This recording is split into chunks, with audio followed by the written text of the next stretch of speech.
El contenido de este programa puede herir la sensibilidad del espectador, no recomendado para menores. Hace casi 70 años, estos hombres acababan de salir del colegio. De un momento a otro, pasabas de ser un niño a convertirte en un hombre.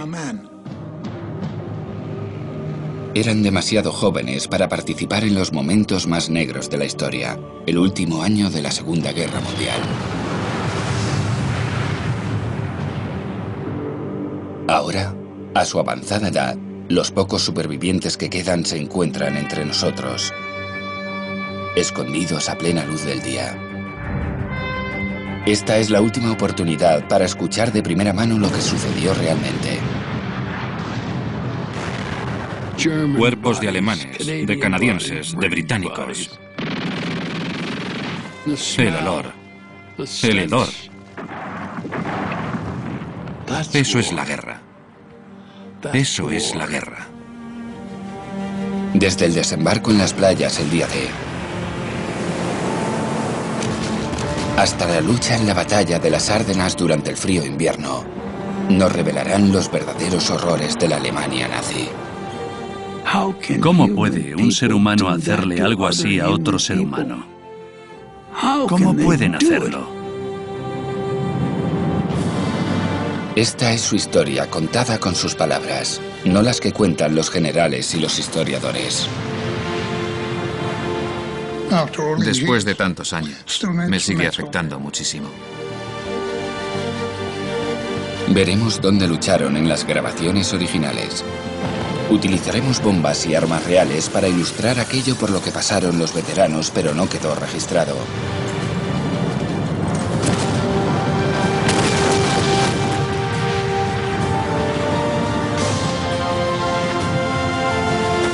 Esta es la historia del último año de la Segunda Guerra Mundial en Europa, contada por los últimos héroes de guerra. Los últimos héroes de guerra.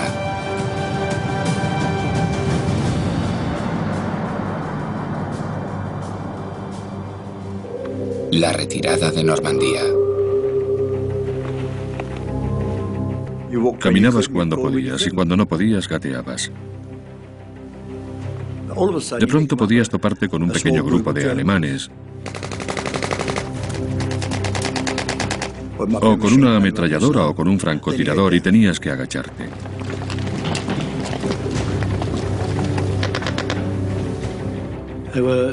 Había momentos muy caóticos y con mucho movimiento.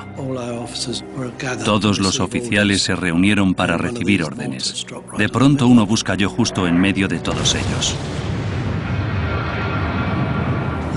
Se deshicieron de todos los superiores de la compañía de un plumazo.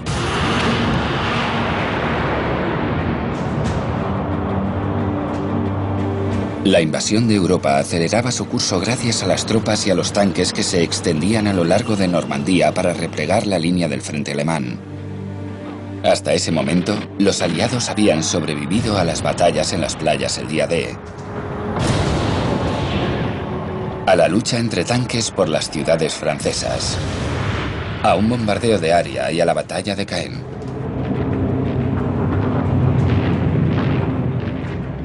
El siguiente plan de los generales era sitiar la región de Falís y tomar Normandía. Entre los aliados y la victoria solo se hallaba una zona de campos de trigo y frondosos bosques. Quien tomara la colina 112 podría ver a kilómetros de distancia. Los alemanes tenían órdenes claras al respecto, mantenerla a toda costa.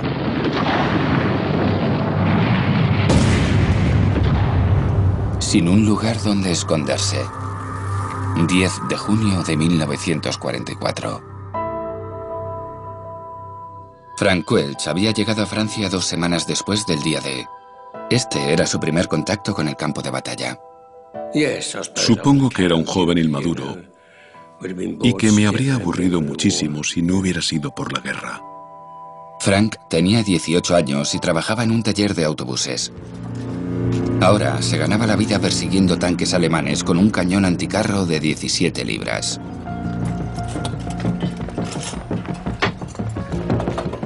De pronto, Frank divisó algo en la distancia. Estaba escondido en la cima de la colina, así que solo se veía la torreta y un poco del frente cuando apareció.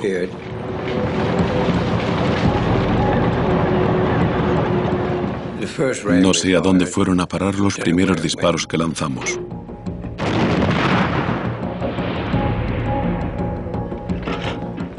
Entonces, el tanque alemán dio marcha atrás y desapareció detrás de unos árboles.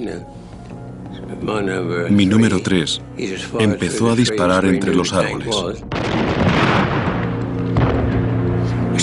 donde pensaba que estaba el tanque. Vimos las nubes de humo y las llamas y nuestro comandante preguntó, ¿le habéis dado? Y yo dije, sí, no tenía nada de miedo.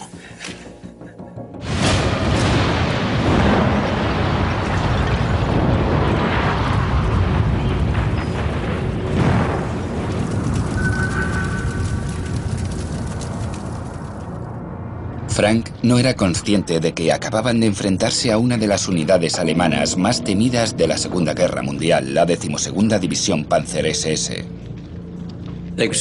Podían ver todo lo que hacíamos, pero como nosotros no podíamos verlos, no nos preocupamos por ellos porque estaban al otro lado de la colina. Yo estaba desayunando salchichas y demás.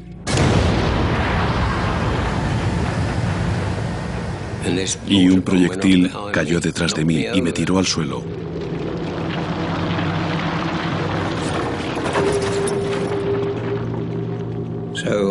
Fui enseguida a refugiarme y cuando reptaba hacia mi pequeña trinchera, llevaba la pierna arrastrando y pensé, vaya, he perdido la pierna.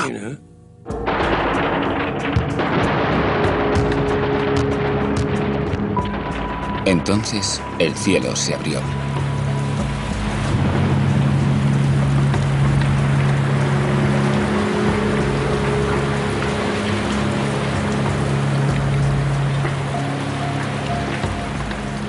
Llovía sin parar, diluviaba.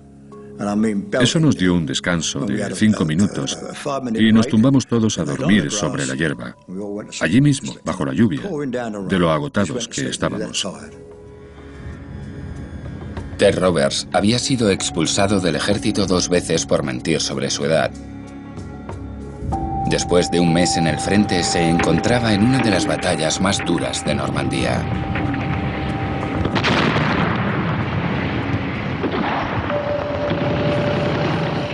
Estás todo el tiempo al límite. Te pueden matar en cualquier momento, en un segundo.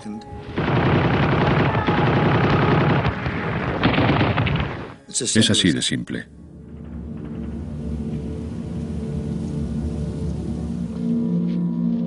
Los aliados tenían órdenes de expulsar al enemigo de la zona. Pero los alemanes llevaban 4 años en Normandía y los esperaban preparados.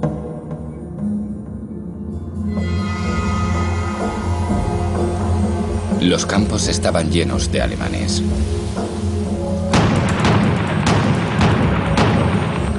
Cuando alguien te dispara y no acierta, oyes un ruido como cuando alguien recibe un latigazo. Ese ruido de látigo.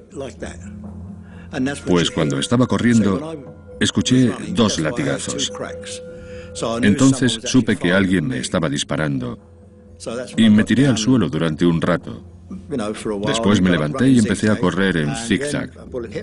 Una bala me dio en el hombro y me hizo girar. Y al dar la vuelta, mi casco se fue por un lado y mi rifle por otro. Me dio aquí. Si me hubiera dado 15 centímetros más acá, no estaría aquí. Me habría dado en el costado o atravesado el corazón y no estaría hablando ahora contigo. Nunca he sentido tanto miedo ni creo que vuelva a sentirlo nunca. No moví ni un músculo. Si lo hubiera hecho, me habrían disparado otra vez. Ted se hizo el muerto durante lo que parecieron horas antes de que los soldados que pasaban por allí por fin le encontraran. Gravemente herido por un obús, Frank Welch fue encontrado inconsciente en la trinchera. Sabía que me estaba muriendo. Suponía que estaba perdiendo mucha sangre. Yo estaba muy cómodo y caliente y me molestó que me sacaran de allí. Me molestaba mucho porque me estaba quedando dormido.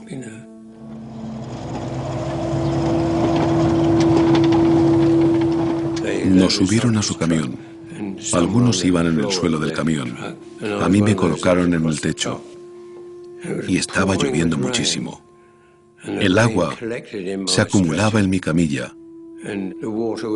Y corría por la camilla y le caía al tipo que había debajo. Y me llamó guarro porque pensaba que estaba orinando encima de él. Pero no lo habría hecho.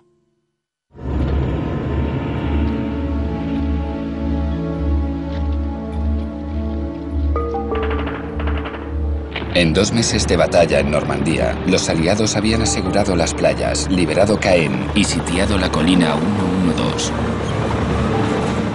Estaban agotados.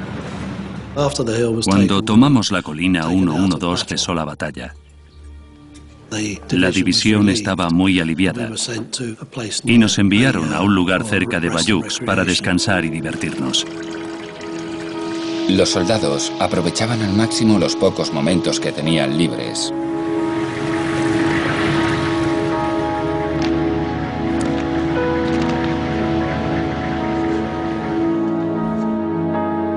El bombardero Bruce Millanson seguía en el instituto cuando se alistó para ir a la guerra. No teníamos mucho tiempo libre, pero cuando excepcionalmente lo teníamos, era increíble. Conocí a una chica que tenía un novio que era coronel y había dejado mucho whisky por allí. Y claro, yo la ayudé a bebérselo. Tampoco había mucha comida. La comida escaseaba. Alguien dijo que había un lugar clandestino calle abajo. Pregunté qué tenían y me dijeron que huevos y patatas fritas. Así que fui allí. Me costó $54 comprar 2 huevos y 10 patatas fritas. Y no te daban 11 patatas fritas, te daban solo 10. Yo compré un plato más. Así que un plato con 4 huevos y 20 patatas fritas me costó $108. El dinero que gastó Bruce en 1944 en los preciados huevos y las patatas fritas podría proporcionarle hoy una cena, alojamiento y desayuno para 2 en el Hotel Ritz. El mecánico Wally Harris se había alistado en 1939. Ya había estado en Sudáfrica, Oriente Medio y Sicilia. Se me acercó una muchacha y me dijo: mi jefe me ha dicho que puede quedarse en nuestra casa si quiere. Y fui a su casa y dejaron que me diera un baño para limpiarme. Dormí en una buena cama. Y yo creía que era un buen soldado, porque incluso durmiendo en un lugar cómodo, tenía el rifle entre las piernas, porque es una de esas cosas que tienes que tener en cuenta. Las divisiones acorazadas estadounidenses recorrieron Francia liberando un pueblo tras otro, donde los civiles franceses los recibían entusiasmados.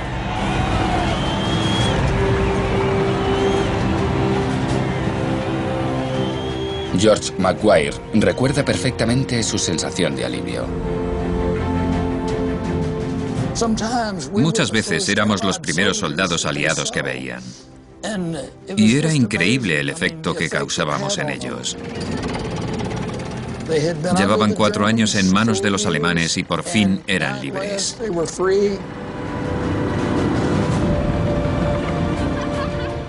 Cuando llegábamos en nuestros vehículos, parábamos y salíamos. Se nos echaban encima. No te imaginas lo agradecidos que estaban. Y eso nos hacía sentir de maravilla. Mientras las tropas aliadas estadounidenses irrumpían en París, los aliados canadienses y británicos estaban preparados para expulsar al enemigo y retirarse de Normandía. Pero los alemanes tenían otros planes. Pocos días después, lanzaron un contraataque.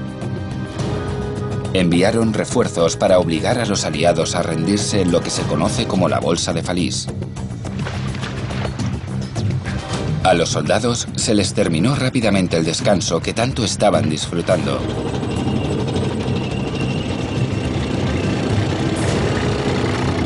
Después de tan solo 3 días, Bill Edwards tuvo que regresar rápidamente al campo de batalla.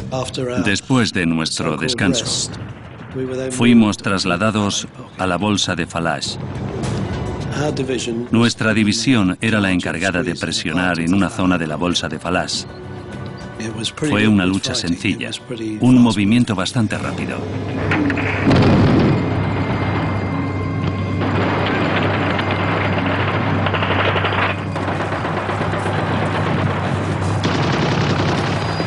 Las bajas aumentaban.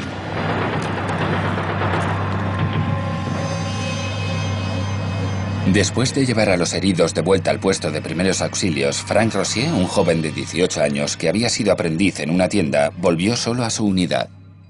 A este lado, a la distancia a la que estás tú, había un muchacho alemán de mi edad. Tendría 18 o 19 años. Fuimos a por nuestras armas. Yo en ese momento llevaba un subfusil Sten. Lo maté.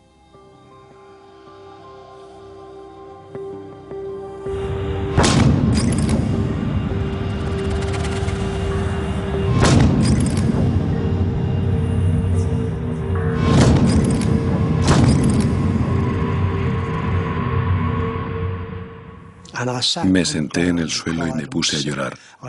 Estaba destrozado por haber matado a un ser humano. Según hablo contigo, recuerdo a aquel chico pelirrojo, el hijo de alguna madre. Es horrible. Frank había perdido ya a 2 hermanos en la guerra. Estar lejos de casa y de su familia le estaba pasando factura. Piensas en tu casa todo el tiempo, en tu madre y en tu padre. Piensas en ellos todo el rato. Pero es extraño porque tu pelotón se convierte en tu familia. Dependes de tus compañeros y se crea mucha dependencia entre todos. En aquel momento, los soldados llevaban luchando casi 2 meses, cada vez estaban más cansados. La supervivencia se convirtió en una batalla en sí misma. No les quedaba más remedio que buscar en la basura y vivir de la tierra. A veces vivíamos a base de patatas, rábanos, lo que pudiéramos encontrar. Si tenías suerte, a veces encontrabas un poco de carne en lata, que estaba malísima. Si nos encontrábamos con los americanos, les cambiábamos la carne en lata por lo que tuvieran. Ese era el trato.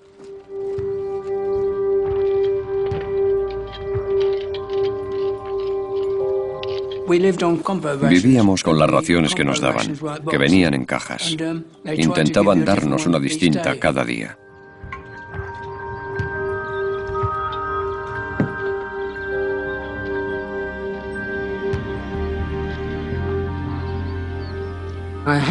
Tengo esta foto de algunos compañeros intentando ordeñar una vaca. Los que tenían experiencia en granjas se aprovechaban de las vacas que necesitaban ser ordeñadas y así conseguí un poco de leche fresca.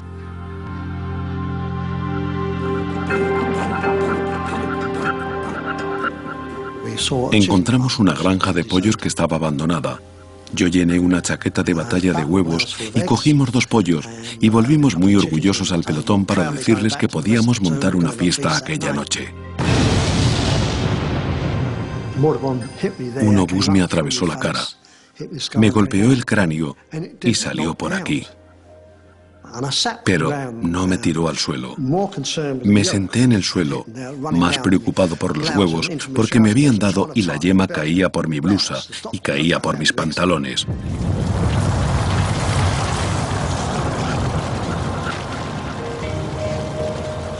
Yo intentaba apretarme el cinturón y la blusa para que la yema parara y no cayera por debajo.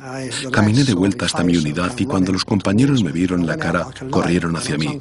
Yo me desmayé y estuve inconsciente 10 días.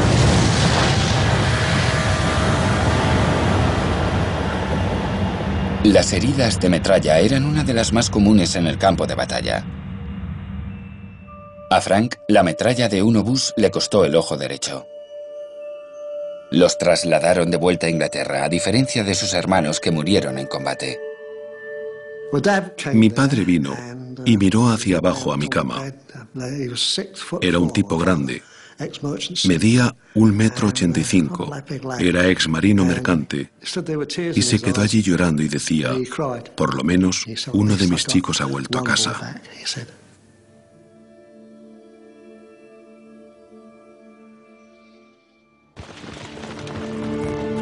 La batalla para impedir el contraataque alemán en Falice siguió su curso. Los generales solicitaron ataques aéreos para frenar el avance enemigo.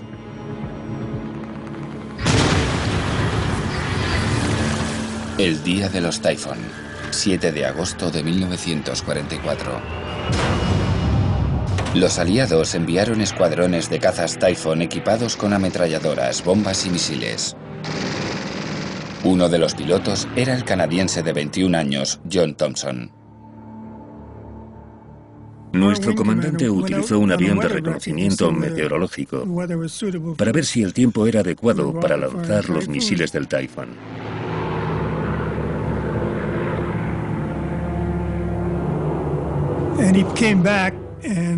Después aterrizó casi dentro de la tienda y vino muy emocionado diciendo, «Dios mío, hay un montón de tanques alineados por allí y toda clase de vehículos ligeros blindados y muchos hombres, todos escondidos en dirección este.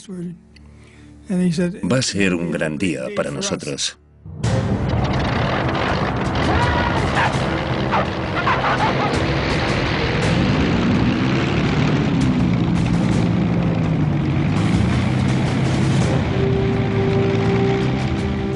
Volamos sin parar aquel día.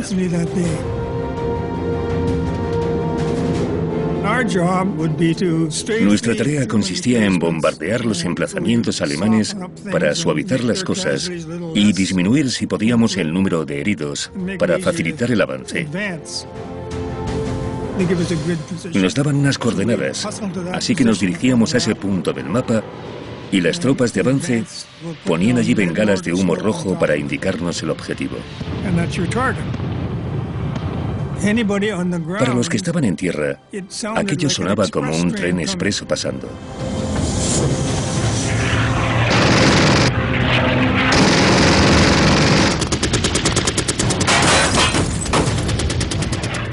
Cuando nos acercábamos demasiado al suelo, empezábamos a subir.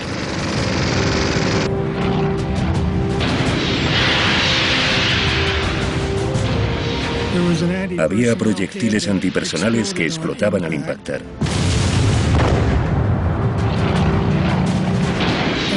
Y había proyectiles perforadores de blindaje que entraban directamente en los tanques y explotaban dentro.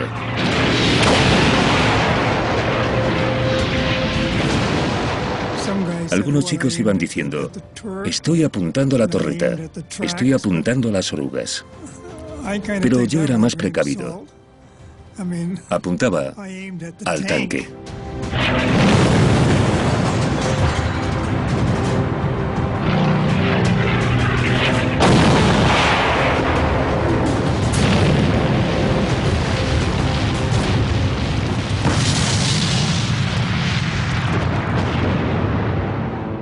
Los generales pensaban que estos ataques aéreos serían una solución rápida para frenar el contraataque, pero para los soldados de tierra como Patrick Delaforce y Ron Titterton la cosa era muy distinta. Nuestro único y mayor problema era la RAF. Nos bombardeaban y ametrallaban todos los días. Venían de 2 en 2 o de 3 en 3 y atacaban a cualquier cosa que se moviera.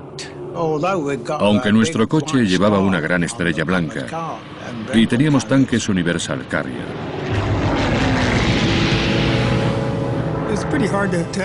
Era muy difícil distinguir si era un tanque Panzer o uno Sherman a 6.000 o 7.000 pies de altura. Estás muy nervioso y realmente no piensas que estás disparando a personas o matando gente. Al menos yo nunca pensé que estaba matando gente. Sus intenciones eran buenas, pero no eran nada cuidadosos. Éramos como un montón de chicos de colegio. Cuando aterrizábamos, saltábamos fuera del avión y nos dábamos palmaditas en la espalda y nos felicitábamos los unos a los otros. No todo el mundo volvía para celebrarlo. Desde el día D, el 6 de junio, hasta el 18 de agosto, derribaron y mataron a 151 pilotos de cazas Typhoon. Eso es mucha gente.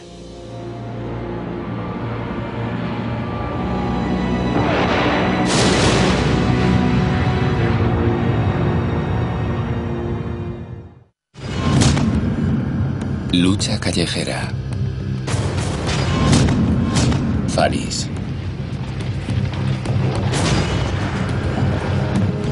El plan de los generales de tomar Normandía se encontraba ahora en su última fase. El contraataque alemán había fallado. Los aliados habían rodeado la zona. En ese momento, los generales ordenaron a sus hombres cerrar la bolsa de Faliss. Los soldados se vieron inmersos en una batalla en campo abierto y después fueron tomando los pueblos, calle por calle, casa por casa. Luchar entre escombros se convirtió en un juego de azar para los soldados. Stan Matilus era uno de ellos. Un día empezó a empeorar la situación y dije, compañeros, vamos a la casa que hay al otro lado de la carretera.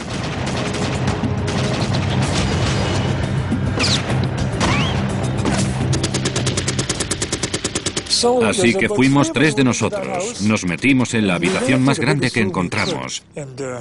Y a la izquierda había un barril enorme. Y yo dije, vaya, eso tiene que ser sidra. Tengo tanta sed. ¿Cómo me gustaría poder beber un poco de esa sidra? Y crucé por delante de la ventana. Creo que si lo hubiera hecho solo una vez y hubiera parado, estaría bien. Pero creo que pasé por lo menos 2 veces. Y la segunda me dio un alemán.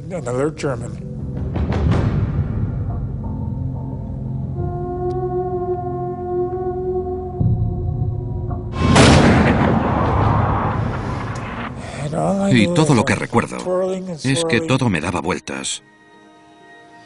Y de pronto estaba en el suelo. Y no sentía nada. Podía ver. Y podía hablar. Pero no sentía nada. No podía respirar. Me quedé sin respiración durante unos 30 segundos.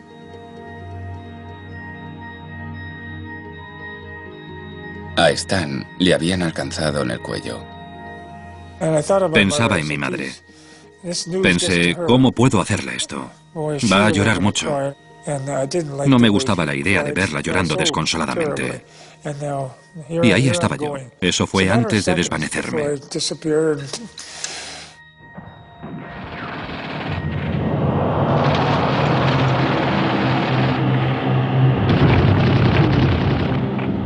Diso me cogió de las piernas y Johnny de las axilas. Pero el bombardeo no paró.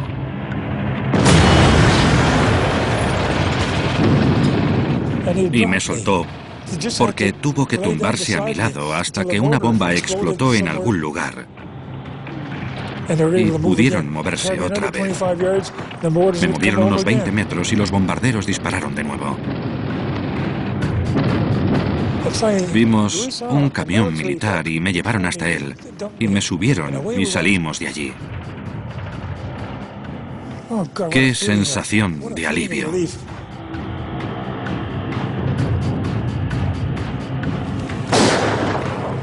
En un intento desesperado de frenar el avance, los alemanes colocaron francotiradores escondidos en los derruidos pueblos normandos. Jim Holder Bale recuerda la primera vez que estuvieron a punto de matarle. Oí el zumbido de una bala pasar por mi cabeza. No silbó ni chirrió, zumbó. Miré hacia arriba. Había un francotirador en lo alto de la torre de la iglesia. Y Jack sacó nuestra ametralladora Bren del camión. Se puso las gafas. Sí, a mí me hacía mucha gracia mirarle. Dejó el arma, abrió la funda de las gafas, las sacó, se las puso, se colocó detrás de la ametralladora, apuntó, apretó el gatillo y no pasó nada. La ametralladora se había atascado. Los hombres de Jim decidieron entonces atacar al francotirador con una ametralladora pesada.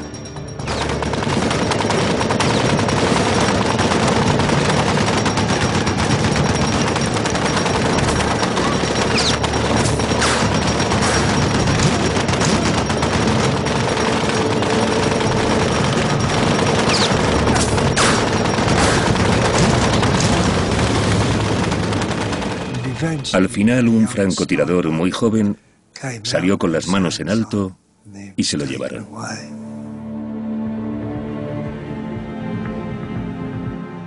Los francotiradores de ambos bandos jugaban peligrosamente a esconderse y a encontrarse. A menudo actuaban de dos en dos. Uno buscaba objetivos y el otro disparaba. Se cubre más campo con los prismáticos. Si veías algo, dejabas los prismáticos y cogías el teleobjetivo. Y el otro me indicaba si había algo para dirigir el disparo diciendo: ¿ves aquel tronco de árbol? ¿Ves esa roca? Y disparaba.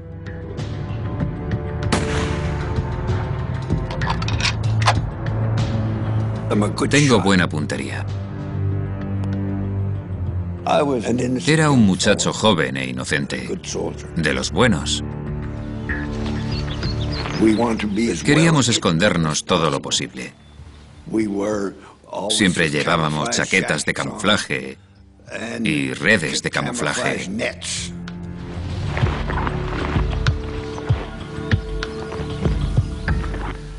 Nunca disparas si crees que no vas a darle. Si delatas tu posición, te dan.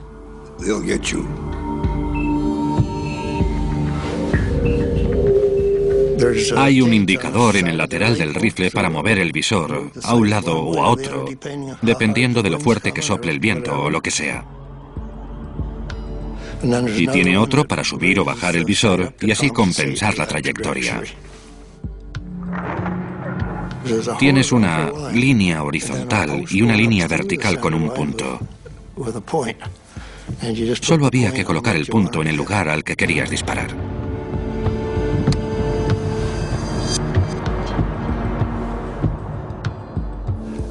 Apuntas y no aprietas el gatillo, lo oprimes.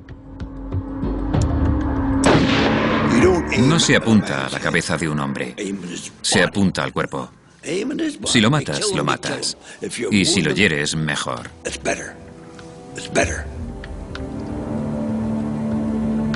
Si hay heridos, la gente está ocupada en los hospitales, cuidándolos.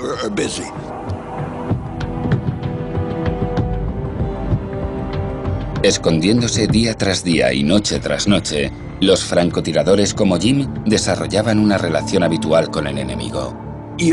No sientes remordimientos en absoluto, para nada. Los compañeros son como hermanos. Son como tu familia. Son tu familia. Así que cuando encontrabas allí a uno de esos tipos, te crecías. Era un sentimiento maravilloso. Es terrible decirlo así, pero era un sentimiento maravilloso.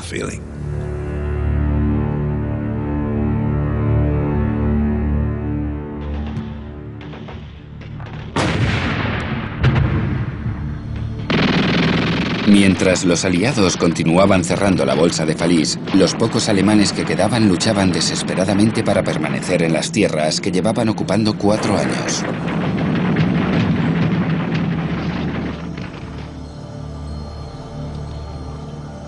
Después de atacar al enemigo durante la noche, el personal de los tanques del 22º Regimiento de Dragones se encontraba descansando y reponiendo fuerzas.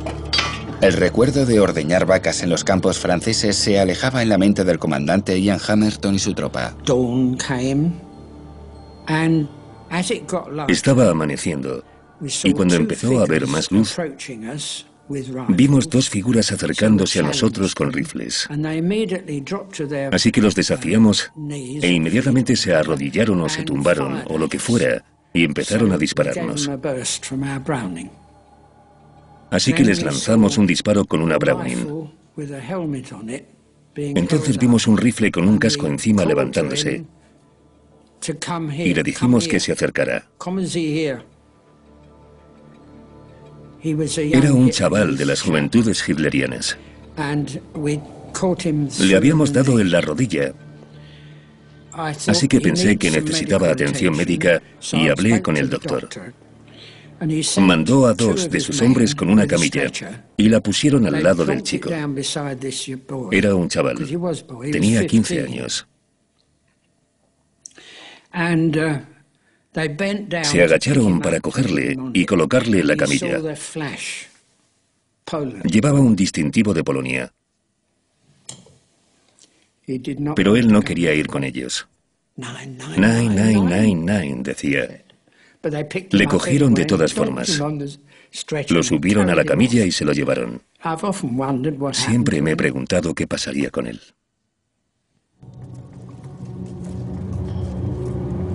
Los alemanes se defendían.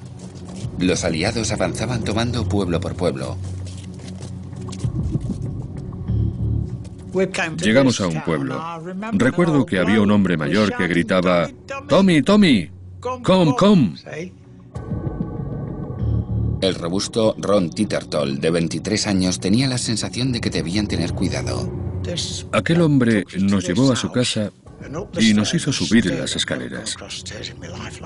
Jamás había visto unas escaleras así de estrechas y empinadas. Y allí estaba su cama. Y en su cama había un obús enorme. Quería que lo sacara de allí porque estaba en su cama. Y la ventana no estaba. Después pensé, ¿cómo habría llegado eso hasta allí? No podía haber aterrizado del cielo en la cama. Al menos tendría que estar caliente. Habría quemado la cama. Pensé que podía ser una bomba trampa. Mi compañero me dijo, yo no pienso mover eso. Y yo le dije, va a pensar que somos unos cobardes si no lo hacemos. ¿Es un hombre mayor? A pesar del riesgo, Ron sentía que debía llevarse el obús a un lugar seguro. Convenció a su compañero para que lo ayudara a llevarlo fuera. Salimos al campo y seguimos andando hasta que vimos las trincheras.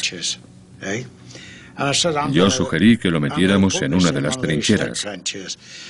Así que me senté, subí las piernas y lo coloqué dentro.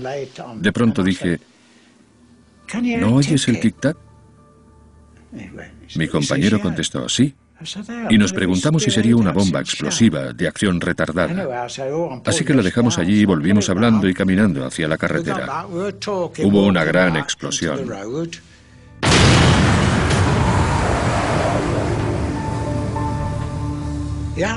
La tierra voló por los aires y le dije a mi compañero, hemos tenido suerte, ¿eh?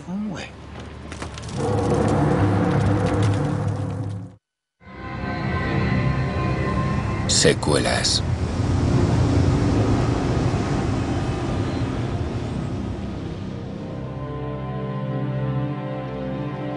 A mediados de agosto, los alemanes habían perdido la batalla por Normandía. Fue una gran victoria para los aliados, pero había poco que celebrar. Casi 200.000 soldados aliados habían muerto o estaban heridos. Otro 250.000 de alemanes sufrió la misma suerte. Los campos estaban cubiertos de cuerpos sin vida. Nunca había visto tanta devastación y tanta destrucción.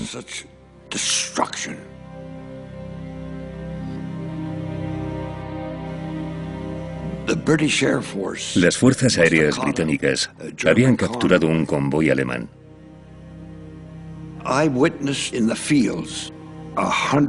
Presencié la muerte de 100 personas en los campos.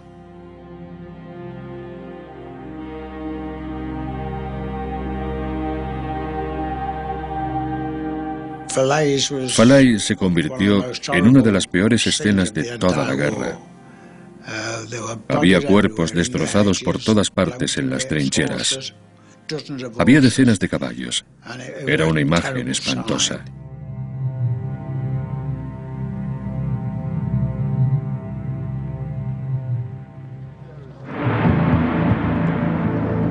Ahora los aliados podían moverse con facilidad por Normandía. Wally Harris era mecánico de tanques, más acostumbrado a utilizar una llave inglesa que una ametralladora. Su unidad avanzaba cuando empezaron a disparar al convoy que iba delante de ellos. Wally buscó a pie otra forma de avanzar. Atravesé el pueblo manteniéndome cerca de las paredes porque estaban disparando por todas partes. Lo siguiente con lo que me encontré fue un semi-oruga alemán y un cañón de 88 milímetros. Obviamente me mantuve a distancia y obviamente estaba muy asustado pensando qué podía hacer yo, que era mecánico, y no estaba acostumbrado a ese tipo de cosas. No me habían entrenado para ello. Estaba temblando, muy asustado. Pero supongo que al final me armé de valor porque regresé hasta mi jeep, donde tenía una ametralladora Browning de calibre 30 que había cogido de un tanque el día D.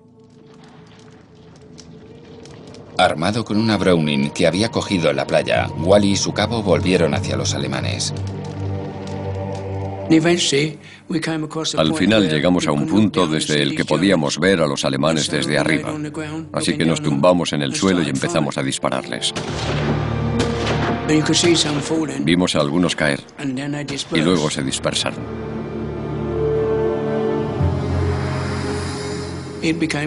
Se quedó tranquilo un rato. Entonces pensé que podía disparar al semi-oruga que estaba cargado de munición, así que le disparé sin parar.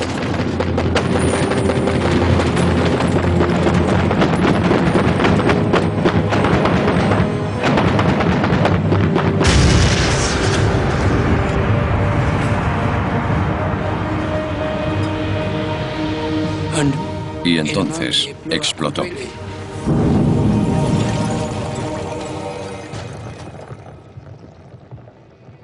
Supongo que los alemanes habían tenido ya bastante y nos llevamos a unos cuantos. Les apuntamos con nuestras armas y levantaron las manos. En cuestión de minutos, Wally se convirtió en uno de los héroes más insólitos de la Segunda Guerra Mundial. No soy una persona muy valiente. Creo que algo te sucede y haces las cosas sin pensarlas mucho porque si no, probablemente no las harías. Simplemente lo hacías. Pero después, cuando estábamos en aquel pueblo con todos los alemanes puestos en fila, me sentí muy satisfecho de haber hecho aquello. Y era una sensación muy buena, me sentí muy bien.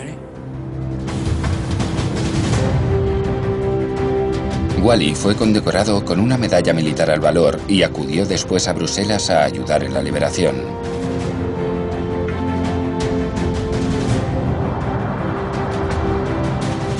Frank Welch no perdió su pierna. Se hizo conductor de autobús y más tarde se unió a las fuerzas aéreas. 5 meses después de haber sido herido en el cuello, Stan Matilus regresó al frente.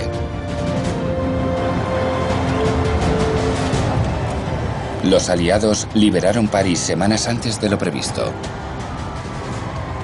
Por un momento parecía que la guerra había terminado y las tropas estarían de vuelta en casa por Navidad. En el próximo capítulo, lo que siguió a continuación fue una dura batalla por el imprescindible puerto de Amberes y las tierras cercanas al río Escalda. Ellos sabían que nos tenían atrapados en aquella cuenca. Y entonces empezaron a llover bombas y proyectiles sobre nosotros.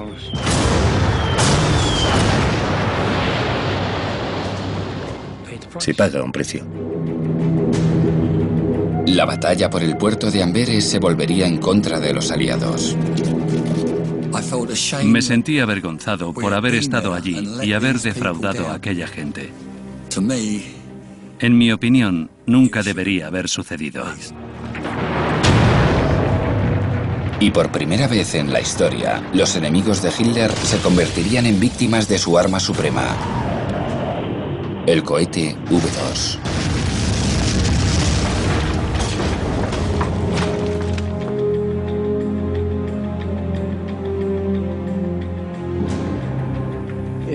Era una auténtica pesadilla.